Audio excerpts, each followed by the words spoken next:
अस्सलाम वालेकुम नाज़रीन, सकलान हमाना आपसे मुखातिब है। नाज़रीन, 9 मई को जब इमरान खान को गिरफ्तार किया गया, उसके बाद से हमने देखा कि कोर कमांडर हाउस पर पाकिस्तान तहरीक-ए-इंसाफ के सपोर्टर्स की जानिब से हमला किया गया, तनसीबात पर, दीगर काफ़ी सारी ऐसी तनसीबात पर हमला किया गया और उसको काफ़ी ज़्यादा नुकसान पहुंचाया गया। अब इस पर एक अलग सवाल है, ये जो भी कुछ हुआ, ये गलत हुआ, इस पर सभी इस वक्त मजम्मत कर रहे हैं। लेकिन उससे बाद में नाज़रीन उसी कोर कमांडर हाउस लाहौर को जिनाह हाउस बाद में करार दिया गया और पूरे मीडिया पर इसकी बाज़गश्त सुनाई दी। इवन के जितने भी इस वक्त हुकूमत में खसूसन पीडीएम के एहलकारान है, लीडर्स हैं, उनकी जानिब से, मरियम नवाज की जानिब से, राना सनाउल्लाह की जानिब से, बिलावल भुट्टो की जानिब से बार बार कहा गया और यह तासुर दिया गया कि जिन्ना हाउस पर हमला हो चुका है, हमला किया गया पाकिस्तान तहरीक इंसाफ की जानिब से। और इसी वजह से कोशिश भी की गई कि किसी तरह पाकिस्तान तहरीक इंसाफ को कलअदम करार दिया जाए। जब वो कोशिश मुकम्मल ना हो सकी, तो अब जो वहां पर हमलावर थे, उन्हें आर्मी एक्ट के तहत फौजी अदालतों में भेजा जा रहा है कि वो फौजी अदालतों में इन मुकदमात को भुगतेंगे। लेकिन नाज़रीन, यहाँ पर सवाल मेरा ये है कि कोर कमांडर हाउस जिसे बार बार जिना हाउस करार दिया जा रहा है, तो सबसे बड़ा और पहला सवाल तो यही उभरता है सबके माइंड में कि इस जिना हाउस को कायद आजम की इस सबसे ऐसी वाकयात जहां पर खुद कायद आजम रहे हों, इसे म्यूजियम के बजाय कोर कमांडर हाउस ही क्यों बनाया गया है? इसके पीछे नाज़रीन एक तारीख है मुकम्मल, इसके पीछे तारीख आप तक पहुंचाएंगे कि किस तरह से कब कायद आजम मोहम्मद अली जिन्ना ने इस जिन्ना हाउस को खरीदा और उसके बाद जिन्ना हाउस से कोर कमांडर हाउस में ये तब्दील आखिर कैसे हुआ। नाज़रीन, कायद आजम मोहम्मद अली जिन्ना ने यह घर काजी फायज ईसा के वालिद काजी मोहम्मद ईसा के जरिए से मोहन लाल भासन से उस वक्त खरीदा और 1944 में ही बरतानवी फौज ने कायद आजम के इस बंगले, इस कायद आजम के हाउस को उन्होंने डिफेंस ऑफ इंडिया रूल्स के जरिए से कब्जे में लेकर इसकी 700 रुपए माहवार किराया देना शुरू कर दिया कायद आजम मोहम्मद अली जिन्ना को। अब किराए का मुआहदा नाज़रीन तय पाया गया उस वक्त ब्रिटिश आर्मी से कि 28 अप्रैल 1947 को वो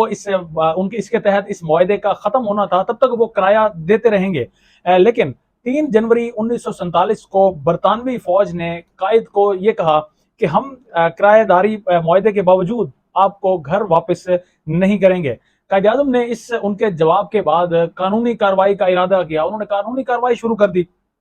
अब नाजरीन 1 अगस्त 1947 को कायद आजम को ये यकीन दहानी कराई गई कि आपको आपका ये घर वापस कर दिया जाएगा, जो कि मलकियत थी कायद आजम मोहम्मद अली जिन्ना की, जिसे बाद में बरतानवी फौज, जैसे मैंने आपको बताया कि बरतानवी फौज ने उस पर कब्जा किया, 700 रुपए माहवार देते रहे कायद आजम को।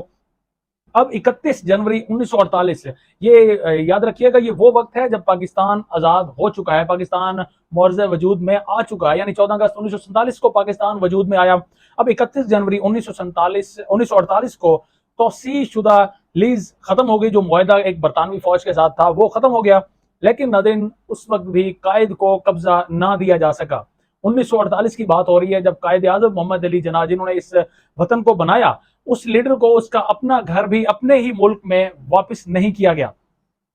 नाज़रीन, कायद आजम की वफात के बाद मोहतरमा फातिमा जिन्ना को गवर्नमेंट ऑफ पाकिस्तान की जानिब से 500 रुपए माहवार किराया अदा करने का फैसला किया गया, जो कि उन्हें बाद में दिया जाता रहा। लेकिन 1959 में जनरल अयूब खान के हुक्म पर जिन्ना ट्रस्ट में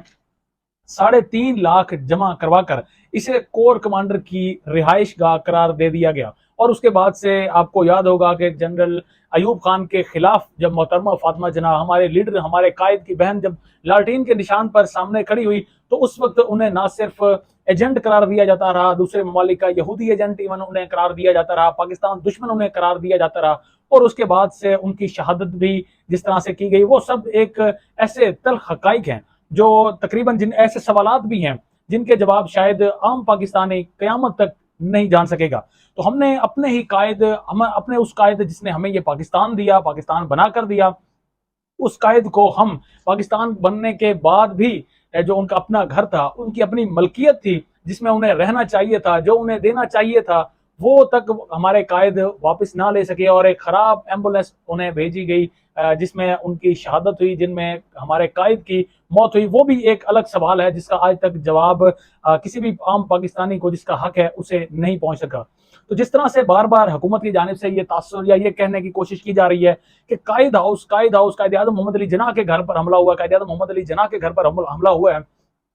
तो आपने कायद की अपनी जिंदगी में ही उन्हें इस उनका अपने घर में रहने नहीं दिया और उसको आपने कोर कमांडर हाउस में तब्दील कर दिया, और अब आपको वो कायद हाउस याद आ रहा है। अब भी कायद आज़म मोहम्मद अली जिन्नाह की नस्ल यहाँ पर मौजूद है, उनके नवासे यहाँ पर कुछ मौजूद हैं। तो अब भी ज्यादा वक्त नहीं गुजरा, अभी भी आप कोर कमांडर से आप दोबारा से जो उनके विरासती हैसियत से जिस तरह से जिन्हें मुंतकिल किया जाना है, आप उन्हें मुंतकिल कर सकते हैं। लेकिन नाज़रीन, शायद कम ही पाकिस्तानी जानते हों कि कायद आज़म मोहम्मद अली जिन्नाह की फैमिली किराए के घरों में भी रही है। अपना उनका जो घर था वो कोर कमांडर हाउस में तब्दील हुआ, और उनकी अपनी फैमिली के अफराद किराए के घरों में रहने पर मजबूर हुए। यानी हम अपने कायद को उसके अपने ही मुल्क में इंसाफ ना दे सके, और ना ही लगता ऐसा है कि अगर इसी तरह से तारीख दोहराई जाती रही तो ना ही हम कभी अपने कायद को इंसाफ दिला सकेंगे। जिस कायद ने हमें ये पाकिस्तान नवाजा, और जिसमें वो कुछ कानून यहाँ पर बता कर गए, हमें कहा कि हमने किस तरह से यहाँ पर रहना है, बताया गया उनकी जानिब से कि कानून से बालातर कोई नहीं होगा, आइन की बालादस्ती होगी। कोई भी ऐसा हुक्म नहीं है जिसे हमारे हम पाकिस्तानियों ने ना रौंदा हो, जिसे हमने उसकी मुखालफत ना की हो अपने कायद की। लेकिन उसके बावजूद जब हमें पॉइंट स्कोरिंग करनी होती है, पॉलिटिक्स में पॉइंट स्कोरिंग करनी होती है, तो हम ऐसी जगह जो कायद को कभी दी ही नहीं गई, हम उस जगह को कायद हाउस डिक्लेयर करके कहा जाता है हमें, ये बाद में उसको पॉइंट स्कोरिंग की जाती है कि हमने कायद हाउस पर हमला किया, हमने उनके खिलाफ काम किया, हमने अपने कायद की तौहीन की। और उस तौहीन के जुमरे में अब ये जो भी अफराद थे जिन्होंने हमला किया, उन्हें आर्मी एक्ट के तहत अब फौज को सौंपा जा रहा है कि अब इन तौहीन करने वालों के साथ वही तुम लोग सलूक करो जो इससे पहले सलूक किया गया लियाकत अली खान के साथ, इससे पहले सलूक किया गया मोहतरमा हमारी फातिमा जना के साथ। गो ये जो है, जो भी इसमें अफराद हैं, मुलविस अफराद हैं, इन्होंने गलत किया, सभी की जानिब से मजम्मत भी हो रही है। लेकिन उसके बावजूद उनको सौंपने से मुराद है कि ये अशखास अब हमें जिंदा वापस नहीं चाहिए।